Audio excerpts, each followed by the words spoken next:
have another legend in this community, and he's heading up the Black Legends Award event that's going to continually go on. But he's a legend in his own right, Mr. Hewitt Joyner. So welcome. Well, thank you very much. It's very humbling. You know I was gonna say all that up. No. So Hewitt, as being a longtime resident of not only the city of San Jose, but of one person who's given lots and lots of service to the community, what did you think of today's event? I thought it was fantastic. One, the support that you had. I mean, everybody came out. The support from all your government officials, policymakers, everybody was there. And everybody was enthusiastic. So I think it's a fantastic thing. And the other thing that I see that's happening is a youth movement. Yes. I see the young people coming out. Now, that's what we're here for, to push them forward, right? That's very exciting. That way we can sit back one of these days. We can sit back. One of these days. So now you headed up the Black Legends Award. I know you told a little bit about that on stage, but I want anything else that you have to say to generate interest and support of that. Well, people don't really realize what we've done as black people in this community. And I say we because I'm talking about you, and I'm talking about a whole lot of people that we know that have actually made things happen. So people don't know that at one time the city of San Jose only had 5 representatives on the city council, and they took turns being mayor. All right? We had a group that challenged that. We petitioned that. And what we did is we made the city council chop up into 10 different districts so people would have some representation. Nobody knows that. Nobody knows that, right? Nobody knows that. So when you do this Legends Award event, right, is that going to see bringing all this forward? We're going to do so that. So that to give us value and let people know what has happened Absolutely. In the past, right? Absolutely. There's the brother worked for IBM, your company, right? You were at IBM, right? Yes, I'm an IBMer. Right. Who was involved with the computer chip. Okay, establishing the computer chip. Now you know what the computer chip did to the whole social network. I mean, everything.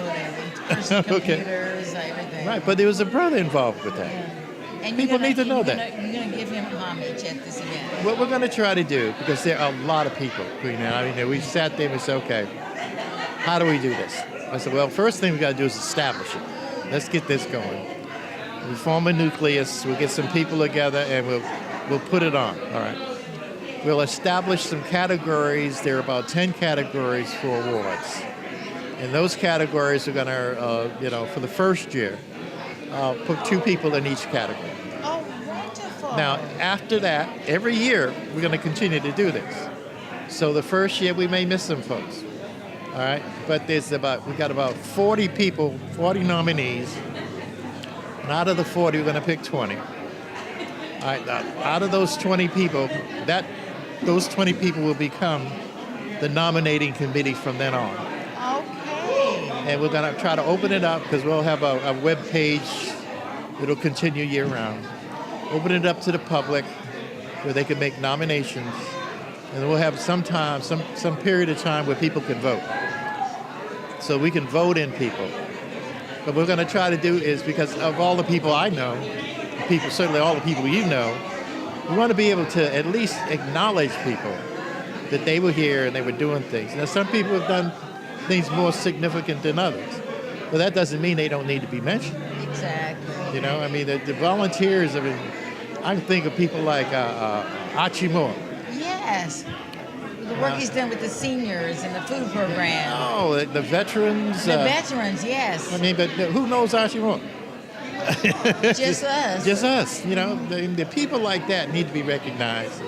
And kids need to know and understand that you don't have to be the big wheel in order to make a difference. You can be out here just doing stuff and helping other people and still be significant, still make a difference. So that's kind of what that's all about. And then the museum part is because I think Black history is being lost. And if we don't do it, nobody's going to do it.